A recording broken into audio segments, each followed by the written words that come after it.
درود شریف کا پڑھنا، سمجھنا، سیکھنا بہت بڑی مرتبت ہے، اور یہ وہ واحد فعل ہے، یہ وہ واحد عمل ہے جس کے لیے اللہ نے کبھی کوئی بائنڈنگ طے نہیں کی۔ یہ نہیں کہا کہ صبح کو پڑھو، یہ نہیں کہا کہ دوپہر کو پڑھو، یہ نہیں کہا کہ شام کو پڑھو، یہ نہیں کہا کہ رات کو پڑھو، یہ نہیں فرمایا کہ اونچی آواز میں پڑھو، یہ نہیں فرمایا کہ نیچی آواز میں پڑھو۔ اللہ نے مختصر ترین بات کی کہ میں اور میرے فرشتے محمد صلی اللہ علیہ وسلم پہ درود بھیجتے ہیں، اے ایمان والو تم بھی درود و سلام بھیجو۔ کوئی بائنڈنگ نہیں، دن رات پڑھو، زیادہ پڑھو، تھوڑا پڑھو، گن کے پڑھو، بغیر گنتی کے پڑھو۔ اس سے آپ کو، کیونکہ رسول اللہ صلی اللہ علیہ وسلم تک آپ کے والدین کے ناموں کے ساتھ آپ کا درود پہنچایا گیا ہے، اور میرا ایمان تو یہ ہے کہ کچھ ایسے لمحے بھی ہیں جس میں آقا خود آپ کا درود سنتے ہیں۔ تو آپ کو کتنی مرتبت اور کتنا قرب نصیب ہوتا ہے اللہ کا اور اس کے حبیب کا، جس کی انتہا نہیں۔ مگر آپ اگر یہ سمجھیں کہ اس کی بنیاد پہ آپ ولی اللہ بن جائیں، جہاں تک ولی اللہ بننے کی بات ہے، آپ انتہائی نیک اور برگزیدہ انسان ہو سکتے ہیں، متقی ہو سکتے ہیں، مومن ہو سکتے ہیں۔ ولایت تو ایک ایسا نصیب ہے جو لوگ لے کر پیدا ہوتے ہیں، جس طرح پیغمبر پیدا ہوتے ہیں کہ پیغمبر جس کے مقدر میں ہے وہی پیغمبر ہوگا، کسی اعمال کے نتیجے میں وہ پیغمبر کے رتبے پر فائز نہیں کیا جاتا۔ ایسے اولیاء اللہ بھی وہ پیدائشی طور پہ اللہ ان کو یہ چیز، یہ نعمت گرانٹ کرتا ہے۔ یہ الگ بات ہے کہ ان سے دنیا میں بہت سی پرہیزگاری، بہت سا تقویٰ، بہت سی عبادات، بہت سی قربانیاں، بہت سا صبر کے ذریعے ان کو آزمایا جاتا ہے، ان کی یہ ٹریننگ دی جاتی ہے، جس کے بعد انہیں ولایت پہ فائز کیا جاتا ہے۔ آپ یہ اچھی سی امید رکھیں کہ درود شریف پڑھنے سے آپ یقیناً اللہ کے ساتھیوں میں، اللہ کے ولیوں میں، ولی میں نے ہوتے ہیں مددگار کے، جو دین کے بڑھاوے کے لیے کام کرتا ہے وہ ولی اللہ ہے، جو برائیوں کے بڑھاوے کے لیے کام کرتا ہے وہ ولی شیطان ہے۔ آپ سب ولی اللہ ہو سکتے ہیں اگر آپ دین کے لیے، اللہ کے دین کی سربلندی کے لیے، رسول اللہ صلی اللہ علیہ وسلم کی امت کی کامیابی کے لیے کوشش کریں گے تو سب کو فضیلت ملے گی۔ درود شریف میں دو باتیں یاد رکھیں، آپ کوئی سا بھی درود شریف پڑھیں، درود شریف کی شرط یہ ہے، ایک تو رسول اللہ صلی اللہ علیہ وسلم کا اس میں محبت اس میں آنا چاہیے، آپ کا نام نامی، تاکہ پتہ ہو کہ کس پر بھیجا جا رہا ہے۔ اللہ کے انبیاء رسول تو بے شمار ہیں۔ اور دوسرا لفظ سلام آنا چاہیے، کیونکہ پروردگار کا جو حکم ہے درود کے بارے میں، اس میں درود کے ساتھ سلام شامل ہے کہ اے ایمان والو آپ بھی درود و سلام بھیجیں۔ وہ آپ کوئی سا بھی اپنی ترتیب میں نام بنا سکتے ہیں۔ رسول اللہ کے لیے رحمت اور برکت اور سلامتی مانگنی ہے، اور اللہ سے آرزو کرنی ہے۔ آپ کروڑوں کی تعداد میں اس میں سلام بھیج سکتے ہیں، جو مرضی، جتنا کریں گے اتنا کم ہے۔ یہ تو ایسی مٹھاس ہے کہ جو بڑھتی ہی چلی جاتی ہے، اس کی جو ہے پیاس بھی بڑھتی چلی جاتی ہے۔ تو اللہ کرے کہ لوگوں کو رسول اللہ، درود شریف کے بارے میں ایک بات سمجھ لیں، درود شریف آپ کا تب مکمل ہوگا کہ رحمت للعالمین کی رحمت میں سے آپ حصہ پائیں، اور اللہ کے رسول کو یا مخلوق کو کوئی زحمت نہ دیں۔ زحمت دینے والا کا درود شریف مکمل نہیں ہے۔ مکمل تبھی ہے کہ جب رسول اللہ کی سنت رحمت کو اپنائیں اور رسول اللہ پہ درود شریف بھیجیں۔ اللہ آپ کو بہت نوازے گا، بڑے کرم فرمائے گا، آپ قرب الہی آپ کو نصیب ہو جائے گا۔ اللہ کے قریب ہونے کے لیے تو قرآن نے ایک بات واضح کر دی سورہ بقرہ میں، جب شیطان سے پروردگار عالم کا مکالمہ ہوا اور شیطان نے کہا کہ میں تیرے بندوں کے راستے میں بیٹھوں گا، دائیں سے بائیں سے آگے سے پیچھے سے انہیں گھیروں گا، تو پروردگار عالم نے فرمایا کہ جو میرے بندے ہیں تو ان کا کچھ نہ بگاڑ سکے۔ اللہ نے وضاحت دی، وہ بندے ہیں میرے جو اخلاص رکھتے ہیں، مخلصین۔ اگر آپ لوگ ولایت حاصل کرنا چاہتے ہیں، ولی بننا چاہتے ہیں، تو اللہ سے اخلاص اختیار، اللہ کے مخلص بندوں میں شامل ہو جائیں، وہی آپ اس کے مقربین میں شامل ہوں گے۔ اور دوسرا، دو کام اور کریں، سیلف مانیٹرنگ شروع کر دیں، اپنا احتساب شروع، سیلف مانیٹرنگ، پھر اپنی سیلف نیگیشن، اپنی خودی کو، اپنی ذاتی خواہشوں کو چھوڑ دیں، اللہ کی خواہش پہ چلنا شروع کریں، اللہ کے لیے دینا شروع کریں، سب کام اللہ کے لیے کر دیں۔ آپ کا کوئی فعل، جاگنا، سونا، کھانا پینا، چلنا، اٹھنا بیٹھنا اللہ کی مرضی کے خلاف نہ ہو۔ ایک بات آپ کو بہت اچھی طرح سمجھ ہونی چاہیے کہ معاف کرنے والا اعلیٰ ضمیر کا اور اعلیٰ ظرف کا مالک ہوتا ہے۔ کوئی معاف کرنے سے، اگر کوئی اس کو غلطی سے کمزور سمجھ رہا ہے یا بزدل سمجھ رہا ہے، تو یہ سمجھنے والے کی بیوقوفی ہے۔ معاف کرنے والے کا کوئی پرابلم نہیں ہے، اس کی عزت نفس میں اضافہ ہوا ہے معاف کرنے سے۔ کیوں؟ معاف کرنا اللہ کی سنت ہے، رسول اللہ صلی اللہ علیہ وسلم کی سنت ہے، اصحاب رسول اور دیگر انبیاء کرام کی سنت ہے، اور یا اللہ کی سنت ہے۔ کوئی معاف کرنے والے کو یہ احساس نہیں ہونا چاہیے لیے کہ لوگ مجھے بزدل سمجھیں گے. اگر کوئی سمجھ رہا ہے تو وہ بیوقوفوں کی جنت میں رہتا ہے. معافی بڑے لوگوں کا کام ہے, بڑے ظرف والوں کا کام ہے اور بڑوں ہی کی سنت ہے. اس وہمے میں کبھی مبتلا نہ ہو کہ آپ کی عزت نفس مجروح ہو رہی ہے کہ لوگ بزدل سمجھنا شروع ہو گئے ہیں. یہ شیطانی عمل ہے. جیسے شیطان آپ کو جب آپ اللہ کی راہ میں خرچ کرنے کے لیے نکلتے ہیں تو روکتا ہے کہ تو خرچ کرے گا تو تو غریب ہو جائے گا, غریبی کے ڈر سناتا ہے. ایسے ہی شیطان معاف کرنے والے کو یہ ڈر سناتا ہے کہ تو کمزور ہے, تو بزدل ہے. ایسا نہیں ہے. سب سے دلیری دنیا میں جو ہے وہ معاف کر. سب سے دلیر وہ ہے, باہمت وہ ہے جو معافی دیتا ہے, اور نصیب والے ہیں وہ لوگ جو معاف کرتے. اللہ کے ہاں جتنی معاف کرنے والے کی قدر و منزلت ہے دنیا میں کسی کی نہیں ہے. خود رسول اللہ صلی اللہ علیہ وسلم کا ایک فرمان مبارک ہے کہ جو میری مسجد میں آ کے نماز پڑھے گا میرے وصال کے بعد, میرے پردہ کر جانے کے بعد, اس کی شفاعت مجھ پر واجب آ گئی. اور جو میرے گھر یعنی کہ جہاں آپ آج موجود ہیں اور میرے ممبر کے درمیان میں نماز پڑھے گا اس کو میں داخل جنت کروں گا. اور جو شخص میری امت میں سے اس کے ساتھ زیادتی کی گئی ہو, اس کا حق تلفی کی گئی ہو, اور وہ حق تلفی کرنے والوں کو, زیادتی کرنے والوں کو معاف کر کے فساد نہیں پھیلائے گا, فساد کو روکنے کا سبب بنے گا, اسے میں بازو سے پکڑ کے جنت میں لے جاؤں. یہ ہے معاف کرنے والے کا رتبہ جو اللہ کے حبیب صلی اللہ علیہ وسلم نے بیان فرمایا. اس خیال میں کبھی کوئی نہ رہے کہ لوگ اسے بزدل سمجھیں گے. یہ شیطانی سوچ ہے. اللہ آپ کو اس سے اپنی پناہ میں رکھے اور معاف کرنے کی ہمت اور توفیق آپ کو عطا فرمائے. ہم جو لیکچر دیتے ہیں اس میں مرد و زن کی کوئی تخصیص نہیں ہوتی. جہاں بھی ہمارے لیکچر ہوتے ہیں بڑے لیول پہ اداروں میں, اپنے لاہور میں ذاتی ارینج کر کے یا مختلف جو لوگ ارینج رکھتے ہیں, عورتیں اور مرد سب مخصوص ہوتے ہیں. اور قرآن حکیم اور رسول اللہ صلی اللہ علیہ وسلم کا تمام پیغام, تمام احادیث, تمام سنتیں مرد و زن دونوں کے لیے ہیں. اللہ نے کوئی ایسی تخصیص نہیں کی کہ جو ہدایت دی جا رہی ہے وہ صرف مردوں کے لیے ہے یا صرف عورتوں کے لیے ہے. عورتوں کی دوزخ میں تعداد کی وجہ صرف ایک بیان کی گئی, اس کو آپ سمجھ لیں. رسول اللہ صلی اللہ علیہ وسلم کا گزر ایک دن قبرستان سے ہوا. ایک تازہ قبر پر آپ رک گئے اور پوچھا گیا کہ یہ کس کی قبر ہے؟ لوگوں نے بتایا یہ فلاں محلے میں رہنے والی فلاں عورت کی قبر ہے. فرمایا اس پہ عذاب ہو رہا ہے, جاؤ دیکھ کے آؤ, پوچھو اس کی معلومات کرو کہ اس کے اعمال کیا تھے. جب معلومات کی گئی تو پتہ لگا بہت زیادہ نمازی, نوافل پڑھنے والی, صدقہ و خیرات کرنے والی, نفلی روزے رکھنے والی خاتون تھی. آپ نے فرمایا نہیں, پوری معلومات کر کے آؤ. جب پوری معلومات کی گئی تو پتہ لگا کہ دوسروں کی ٹو میں ہر وقت لگی رہتی تھی. آپ نے فرمایا یہ ٹو میں لگنا اس کے سارے باقی اعمال کو کھا گیا. آپ نے ایک درخت کی ٹہنی توڑ کے وہاں اس کی قبر پہ سرانے کی طرف لگا دی اور فرمایا جب تک یہ ہری رہے گی اس پہ عذاب ٹلا رہے گا. اس مثال دینے کا مقصد صرف یہ ہے اگر مستورات جو اس میں بہت زیادہ ملوث ہیں غیبت کرنے میں, دوسروں کی ٹو لگانے میں, یہ کپڑا کہاں سے لائی ہے, کون سی دکان سے لائی ہے, کتنے کا خریدا ہے, جوتا کہاں سے لائی ہے, اس نے جویلری کہاں سے بنائی ہے, اس کے گھر کون آ رہا ہے, پکا کیا ہے, مہمان کون آیا ہے, جب دوسروں کے بارے میں غور و فکر کریں گی, دھیان رکھیں گی, ٹو میں رہیں گی تو سارے اعمال ضائع ہوں گے. اس لیے آپ کو جب دوزخ دکھائی گئی تو وہاں مستورات زیادہ دکھائی گئی. دوسری چیز یہ تھی کہ وہ اپنے شوہروں کی آمدن جو ہے اس کو بعض اوقات اس کی اجازت کے بغیر یوز کرتی ہیں. یہ بھی ایک وجہ ہے مستورات کا دوزخ میں زیادہ نظر آنا. شوہر سے اجازت لیے بغیر اس کی پراپرٹی کا استعمال, یعنی کہ اس کی پیسوں کا یا زیورات کا یا خوراک کا, جو کچھ بھی مالی معاملات میں مطلب ہے اس میں وہ بغیر اجازت کے استعمال, وہ بھی ایک بہت بڑا مطلب ہے اس میں ریزن تھا. دوسرا یہ تھا کہ غیبت بہت زیادہ غیبت تو آج کل تو مرد بھی بہت زیادہ کر رہے ہیں. ان کا تو ٹاپک ہی دوسری کسی اور خاتون کا نام ہوتا ہے. میں تو اپنے گھر میں اللہ کا شکر ہے یہ کوشش میں کامیاب ہوں کہ میں کسی کا تذکرہ اپنے گھر میں ہونے ہی نہیں دیتا کہ غیبت کی نوبت ہی نہ آئے. کسی بھی غیر حاضر کا تذکرہ ہم یہاں بھی نہیں کرتے. مرکز میں بھی ہماری یہ عادت ہے کہ ہم اس دوسروں کی بات نہیں کرتے کیونکہ ہم جو بات سامنے نہیں کر سکتے وہ پیچھے کیوں کریں. تو غیبت بھی بہت کرتی ہیں, جھوٹ بہت بولتی ہیں, ٹو میں رہتی ہیں. اللہ انہیں ہدایت دے, ان کو سمجھ دے کہ اپنی ذاتی زندگی گزاریں, دوسروں کے معاملات میں بالکل دلچسپی کا اظہار نہ کریں تاکہ دوزخ میں جانے سے محفوظ رہیں. یاد رکھیں کہ پروردگار عالم نے اپنے لیے تو کوئی پروٹوکول نہیں رکھا مگر اپنے حبیب کے لیے پروٹوکول رکھا. پہلا تو یہ کہ اگر تم نے رسول اللہ صلی اللہ علیہ وسلم کی آواز سے اپنی آواز کو بلند کیا تو تمہارے کیے ہوئے سارے اعمال ضائع ہو جائیں گے اور تمہیں خبر بھی نہ ہوگی. دوسرا یہ کہ اگر کسی رسول اللہ کے فیصلے صلی اللہ علیہ وسلم کے دل میں بھی تم نے سوچا اس کے اگینسٹ تو تمہارے سینے سے ایمان کو نکال دیا جائے گا. تم صاحب ایمان نہیں رہو گے.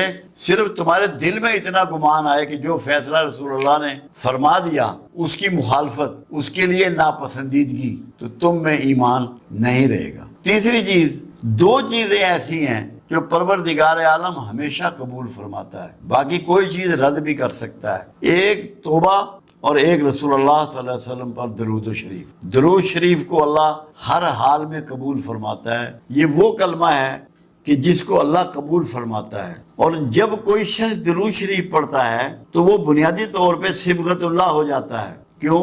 اللہ کی صفات ہے، اللہ کا طریقہ ہے، اللہ کی سنت ہے۔ اللہ خود درود بھیجتا ہے، اللہ خود رسول اللہ سے محبت کرتا ہے۔ تو رسول اللہ صلی اللہ علیہ وسلم کی محبت کرنا، درود بھیجنا، یہ اللہ کی سنت پہ چلنا ہے، صبغت اللہ ہو جانا ہے۔ اس کی بہت بڑی مرتبت یہ ہے کہ آپ اس فعل میں، یہ واحد فعل ہے جس میں مخلوق کے ساتھ خالق شامل ہے۔ آپ نماز پڑھتے ہیں، خالق اس میں شامل نہیں ہے۔ روزہ رکھتے ہیں، خالق اس میں شامل نہیں ہے۔ حج کرتے ہیں، خالق اس میں شامل نہیں ہے۔ کہیں اللہ نے نہیں کہا کہ میں روزہ رکھتا ہوں، میں نماز پڑھتا ہوں، میں حج کرتا ہوں۔ کہا کہ میں اور میرے فرشتے محمد رسول اللہ صلی اللہ علیہ وسلم پہ درود بھیجتے ہیں، اے ایمان والو تم بھی درود و سلام بھیجو، سلامتی بھی۔ ایک تو یہ وہ دعا ہے کہ کائنات میں اس سے بڑھ کے کوئی دعا اگر ہوتی تو اللہ اپنے رسول صلی اللہ علیہ وسلم کے لیے یہ چاہتا کہ وہی دعا دی جائے، رحمت کی، برکت کی، سلامتی کی۔ اس کا فائدہ یہ ہے جو چیز آپ ڈیلیور کرتے ہیں وہی آپ کو واپس ملتی ہے۔ ایک فائدہ یہ ہے، ایک تو اللہ راضی ہوتا ہے، آپ صبغت اللہ ہوتے ہیں، اللہ کی سنت پہ عمل کر رہے ہوتے ہیں۔ آپ جب رسول اللہ صلی اللہ علیہ وسلم پہ رحمت بھیج رہے ہیں، برکت بھیج رہے ہیں، سلامتی بھیج رہے ہیں، یہ سب کچھ آپ کی طرف لوٹایا جا رہا ہے، آپ کی طرف یہ لوٹتا ہے۔ آپ کو بھی یہ چیزیں نصیب ہو رہی ہیں۔ کیوں؟ کہ جو بھی یہ گفٹ اللہ کے حبیب کی طرف روانہ کر رہا ہے، اللہ اس سے راضی ہوتا ہے اور اس کو انہی چیزوں کے ساتھ برکات اور رحمت اور سلامتی پہنچاتا ہے۔ دوسرا، خود اللہ کے رسول صلی اللہ علیہ وسلم کا فرمان مبارک ہے کہ جو میرا درود ہے وہ مجھ تک پہنچایا جاتا ہے لوگوں کو والدین کے ناموں کے ساتھ، کہ فلاں شخص نے، یہ ماں کا نام ہے، یہ باپ کا نام ہے، آپ کو اتنی مرتبہ درود شریف پیش کیا ہے۔ یہ سب سے بڑی بات ہے کہ آپ کا نام رسول اللہ کے دربار میں رجسٹر ہو جاتا ہے کہ اس شخص نے، اس کی یہ والدہ کا نام ہے، یہ اس کے باپ کا نام ہے، یہ درود شریف مجھے بھیجا ہے۔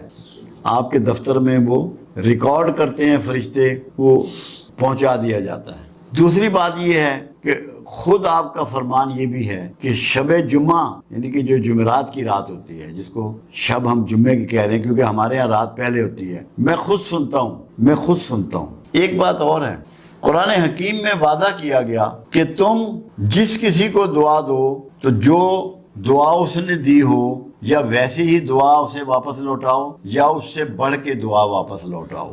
اب یہ قرآن کا قانون جو ہے، یہ قرآن کی صفت جو ہے، یہ قرآن کا آرڈر جو ہے، یہ رسول اللہ صلی اللہ علیہ وسلم کے لیے بھی ہے، سب کے لیے ہے۔ اس لیے جب کوئی شخص کملی والے پر دعا بھیجتا ہے، درود دعا ہی ہے، اور سلام بھیجتا ہے، تو رسول اللہ صلی اللہ علیہ وسلم بھی اس کے لیے دعائیں فرماتے ہیں، ریٹرن میں اس کو دعا عطا فرماتے ہیں، کیونکہ قرآن کے قانون کے عین مطابق۔ تو یہ جنت کی بشارت ہے درود بھیجنے والے کے لیے کہ جب تو رسول اللہ کے لیے دعا بھیج رہا ہے تو رسول اللہ صلی اللہ علیہ وسلم اس سے بہتر طریقے سے تجھے دعا لوٹا رہے ہیں، اور جس کا دعا گو رسول اللہ ہو جائیں اس کے لیے کوئی خطرہ نہیں ہے، کوئی دوزخ کا ڈر نہیں ہے، کوئی آگ کا ڈر نہیں ہے۔ انشاءاللہ اللہ کے ہاں اس کی مغفرت ہے اور اس کی بخشش ہے۔ تو درود شریف بخشش کی ضمانت ہے۔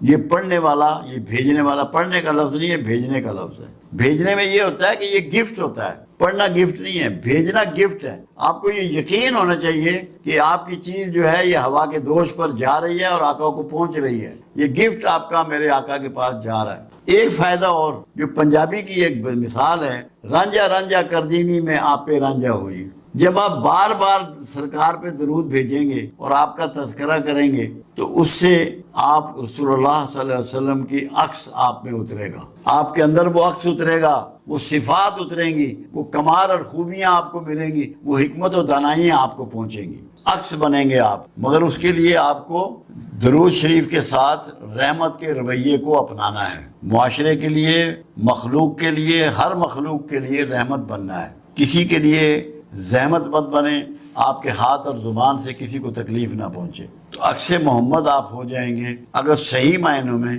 دل کی گہرائیوں سے اگر آپ درود شریف پڑھیں گے۔ درود شریف کی اتنی برکات ہیں، میرا تو ایمان یہ ہے اور دیکھو کمال کیا کیا گیا، کوئی نماز ایسی نہیں ہے جس میں درود شریف نہیں ہے، یہاں تک کہ جنازے کی نماز میں بھی درود شریف رکھ دیا گیا کہ جس نے کوئی نماز نہیں کبھی پڑھی، ایک دفعہ درود شریف کسی جنازے میں پڑھ لیا تو اللہ کے رسول کی دعاؤں کا مستحق ہو گیا، اس کی عاقبت سنور گئی، اس کی آخرت محفوظ ہو گئی۔ تو یہ اللہ نے ایک مسلمانوں کے لیے شیلڈ بنائی ہے، پناہ گاہ بنائی ہے۔ تو درود شریف جو ہے یہ ہماری پناہ گاہ ہے، اس میں داخل ہو جاؤ اور دوزخ کے عذاب سے اپنے آپ کو چھڑا لو اگر آپ درود شریف پڑھیں گے۔ درود شریف کی اتنی برکات ہیں، میرا تو ایمان یہ ہے۔ اور دیکھو کمال کیا کیا گیا، کوئی نماز ایسی نہیں ہے جس میں درود شریف نہیں ہے، یہاں تک کہ جنازے کی نماز میں بھی درود شریف رکھ دیا گیا کہ جس نے کوئی نماز نہیں کبھی پڑھی، ایک دفعہ درود شریف کسی جنازے میں پڑھ لیا تو اللہ کے رسول کی دعاؤں کا مستحق ہو گیا، اس کی عاقبت سنور گئی، اس کی آخرت محفوظ ہو گئی۔ تو یہ اللہ نے ایک مسلمانوں کے لیے شیلڈ بنائی ہے، پناہ گاہ بنائی ہے۔ تو درود شریف جو ہے یہ ہماری پناہ گاہ ہے، اس میں داخل ہو جاؤ اور دوزخ کے عذاب سے اپنے آپ کو چھڑا لو۔ رسول اللہ پہ درود شریف بھیجیں، اللہ آپ کو بہت نوازے گا، بڑے کرم فرمائے گا، آپ کو قرب الہی آپ کو نصیب ہو جائے گا۔ درود شریف میں دو باتیں یاد رکھیں، آپ کوئی سا بھی درود شریف پڑھیں۔ درود شریف کی شرط یہ ہے، ایک تو رسول اللہ صلی اللہ علیہ وسلم کا اس میں محبت اس میں آنا چاہیے، آپ کا نام نامی، تاکہ پتہ ہو کہ کس پر بھیجا جا رہا ہے۔ اللہ کے انبیاء رسول تو بے شمار ہیں۔ اور دوسرا لفظ سلام آنا چاہیے، کیونکہ پروردگار کا جو حکم ہے درود کے بارے میں، اس میں درود کے ساتھ سلام شامل ہے کہ اے ایمان والو آپ بھی درود و سلام بھیجیں۔ وہ آپ کوئی سا بھی اپنی ترتیب میں نام بنا سکتے ہیں۔ رسول اللہ کے لیے رحمت اور برکت اور سلامتی مانگنی ہے اور اللہ سے یہ آرزو کرنی ہے۔ آپ کروڑوں کی تعداد میں اس میں سلام بھیج سکتے ہیں، جو مرضی، جتنا کریں گے اتنا کم ہے۔ یہ تو ایسی مٹھاس ہے کہ جو بڑھتی ہی چلی جاتی ہے، اس کی جو ہے پیاس بھی بڑھتی چلی جاتی ہے، کیونکہ رسول اللہ صلی اللہ علیہ وسلم تک آپ کے والدین کے ناموں کے ساتھ آپ کا درود پہنچایا گیا ہے۔ اور میرا ایمان تو یہ ہے کہ کچھ ایسے لمحے بھی ہیں جس میں آقا خود آپ کا درود سنتے ہیں۔ تو آپ کو کتنی مرتبت اور کتنا قرب نصیب ہوتا ہے اللہ کا اور اس کے حبیب کا، جس کی انتہا نہیں۔ مگر آپ اگر یہ سمجھیں کہ اس کی بنیاد پہ آپ ولی اللہ بن جائیں، جہاں تک ولی اللہ بننے کی بات ہے، آپ انتہائی نیک اور برگزیدہ انسان ہو سکتے ہیں، متقی ہو سکتے ہیں، مومن ہو سکتے ہیں۔ ولایت تو ایک ایسا نصیب ہے جو لوگ لے کر پیدا ہوتے ہیں، جس طرح پیغمبر پیدا ہوتے ہیں کہ پیغمبر جس کے مقدر میں ہے وہی پیغمبر ہوگا، کسی اعمال کے نتیجے میں وہ پیغمبر کے رتبے پر فائز نہیں کیا جاتا۔ ایسے اولیاء اللہ بھی جو ہیں وہ پیدائشی طور پہ اللہ ان کو یہ چیز، یہ نعمت گرانٹ کرتا ہے۔ یہ الگ بات ہے کہ ان سے دنیا میں بہت سی پرہیزگاری، بہت سا تقویٰ، بہت سی عبادات، بہت سی قربانیاں، بہت سا صبر کے ذریعے ان کو آزمایا جاتا ہے، ان کی یہ ٹریننگ دی جاتی ہے، جس کے بعد انہیں ولایت پہ فائز کیا جاتا ہے۔ آپ یہ اچھی سی امید رکھیں کہ درود شریف پڑھنے سے آپ یقیناً اللہ کے ساتھیوں میں، اللہ کے ولیوں میں، ولی میں نے ہوتے ہیں مددگار کے، جو دین کے بڑھاوے کے لیے کام کرتا ہے وہ ولی اللہ ہے، جو برائیوں کے بڑھاوے کے لیے کام کرتا ہے وہ ولی شیطان ہے۔ آپ سب ولی اللہ ہو سکتے ہیں اگر آپ دین کے لیے، اللہ کے دین کی سربلندی کے لیے، رسول اللہ صلی اللہ علیہ وسلم کی امت کی کامیابی کے لیے کوشش کریں گے تو سب کو فضیلت ملے گی۔ درود شریف میں دو باتیں یاد رکھیں، آپ کوئی سا بھی درود شریف پڑھیں۔ درود شریف کی شرط یہ ہے، ایک تو رسول اللہ صلی اللہ علیہ وسلم کا اس میں محبت اس میں آنا چاہیے، آپ کا نام نامی، تاکہ پتہ ہو کہ کس پر بھیجا جا رہا ہے۔ اللہ کے انبیاء رسول تو بے شمار ہیں۔ اور دوسرا لفظ سلام آنا چاہیے، کیونکہ پروردگار کا جو حکم ہے درود کے بارے میں، اس میں درود کے ساتھ سلام شامل ہے کہ اے ایمان والو آپ بھی درود و سلام بھیجیں۔ وہ آپ کوئی سا بھی اپنی ترتیب میں نام بنا سکتے ہیں۔ رسول اللہ کے لیے رحمت اور برکت اور جو دین کے بڑھاوے کے لیے کام کرتا ہے وہ ولی اللہ ہے، جو برائیوں کے بڑھاوے کے لیے کام کرتا ہے وہ ولی شیطان ہے۔ آپ سب ولی اللہ ہو سکتے ہیں اگر آپ دین کے لیے، اللہ کے دین کی سربلندی کے لیے، رسول اللہ صلی اللہ علیہ وسلم کی امت کی کامیابی کے لیے کوشش کریں گے تو سب کو فضیلت ملے گی۔ درود شریف کے بارے میں ایک بات سمجھ لیں، درود شریف آپ کا تب مکمل ہوگا کہ رحمت للعالمین کی رحمت میں سے آپ حصہ پائیں اور اللہ کے رسول کو یا مخلوق کو کوئی زحمت نہ دیں۔ زحمت دینے والا کا درود شریف مکمل نہیں ہے۔ مکمل تب ہی ہے کہ جب رسول اللہ کی سنت رحمت کو اپنائیں اور رسول اللہ پہ درود شریف بھیجیں، اللہ آپ کو بہت نوازے گا، بڑے کرم فرمائے گا، آپ قرب الہی آپ کو نصیب ہو جائے گا۔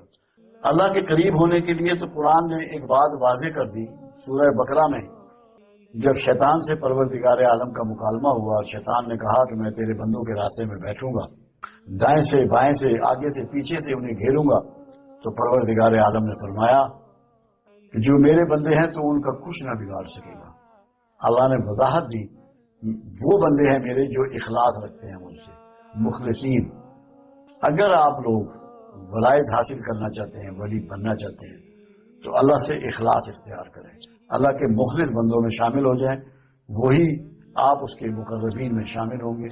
اور دوسرا، دو کام اور کریں، سیلف مانیٹرنگ شروع کر دیں، اپنا احتساب شروع کر دیں، سیلف مانیٹرنگ، پھر اپنی سیلف نیگیشن، اپنی خودی کو، اپنی ذاتی خواہشوں کو چھوڑ دیں، اللہ کی خواہش پہ چلنا شروع کریں، اللہ کے لیے دینا شروع کریں، سب کام اللہ کے لیے کر دیں۔ آپ کا کوئی فعل، جاگنا، سونا، کھانا، پینا، چلنا، اٹھنا، بیٹھنا اللہ کی مرضی کے خلاف نہ ہو، تو اللہ آپ کو بہت بڑے درجے پہ فائز فرمائے۔ یہ بہت دوسرا بڑا امپورٹنٹ سوال ہے یہ بھی، جب ہم ہر بار لوگوں کو معاف کرتے ہیں تو لوگ ہمیں کمزور سمجھنا شروع کر دیتے ہیں اور ہماری عزت نفس مجروح ہوتی ہے۔ اسلام میں عزت نفس کے بارے میں کیا حکم ہے؟ ایک بات آپ کو بہت اچھی طرح سمجھ ہونی چاہیے کہ معاف کرنے والا اعلیٰ ضمیر کا اور اعلیٰ ظرف کا مالک ہوتا ہے۔ کوئی معاف کرنے سے اگر کوئی اس کو غلطی سے کمزور سمجھ رہا ہے یا بزدل سمجھ رہا ہے تو یہ سمجھنے والے کی بیوقوفی ہے، معاف کرنے والے کا کوئی پرابلم نہیں ہے، اس کی عزت نفس میں اضافہ ہوا ہے معاف کرنے سے۔ کیوں؟ معاف کرنا اللہ کی سنت ہے، رسول اللہ صلی اللہ علیہ وسلم کی سنت ہے، اصحاب رسول اور دیگر انبیاء کرام کی سنت ہے، اور یا اللہ کی سنت ہے۔ کوئی معاف کرنے والے کو یہ احساس نہیں ہونا چاہیے کہ لوگ مجھے بزدل سمجھیں گے۔ اگر کوئی سمجھ رہا ہے تو وہ بیوقوفوں کی جنت میں رہتا ہے۔ معافی بڑے لوگوں کا کام ہے، بڑے ظرف والوں کا کام ہے اور بڑوں ہی کی سنت ہے۔ اس وہمے میں کبھی مبتلا نہ ہو کہ آپ کی عزت نفس مجروح ہو رہی ہے کہ لوگ بزدل سمجھنا شروع ہو گئے ہیں۔ یہ شیطانی عمل ہے۔ جیسے شیطان آپ کو جب آپ اللہ کی راہ میں خرچ کرنے کے لیے نکلتے ہیں تو روکتا ہے کہ تو خرچ کرے گا تو غریب ہو جائے گا، غریبی کے ڈر سناتا ہے، ایسے ہی شیطان معاف کرنے والے کو یہ ڈر سناتا ہے کہ تو کمزور ہے، تو بزدل ہے۔ ایسا نہیں ہے۔ سب سے دلیری دنیا میں جو ہے وہ معاف کرنا ہے۔ سب سے دلیر وہ ہے، باہمت وہ ہے جو معافی دیتا ہے، اور نصیب والے ہیں وہ لوگ جو معاف کرتے ہیں۔ اللہ کے ہاں جتنی معاف کرنے والے کی قدر و منزلت ہے دنیا میں کسی کی نہیں ہے۔ خود رسول اللہ صلی اللہ علیہ وسلم کا ایک فرمان مبارک ہے کہ جو میری مسجد میں آ کے نماز پڑھے گا میرے وصال کے بعد، میرے پردہ کر جانے کے بعد، اس کی شفاعت مجھ پر واجب آ گئی، اور جو میرے گھر یعنی کہ جہاں آپ آج موجود ہیں اور میرے ممبر کے درمیان میں نماز پڑھے گا اس کو میں داخل جنت کروں گا، اور جو شخص میری امت میں سے اس کے ساتھ زیادتی کی گئی ہو، اس کا حق تلفی کی گئی ہو، اور وہ حق تلفی کرنے والوں کو، زیادتی کرنے والوں کو معاف کر کے فساد نہیں پھیلائے گا، فساد کو روکنے کا سبب بنے گا، اسے میں بازو سے پکڑ کے جنت میں لے جاؤں گا۔ یہ ہے معاف کرنے والے کا رتبہ جو اللہ کے حبیب صلی اللہ علیہ وسلم نے بیان فرمایا۔ اس خیال میں کبھی کوئی نہ رہے کہ لوگ اسے بزدل سمجھیں گے، یہ شیطانی سوچ ہے۔ اللہ آپ کو اس سے اپنی پناہ میں رکھے اور معاف کرنے کی ہمت اور توفیق آپ کو عطا فرمائے۔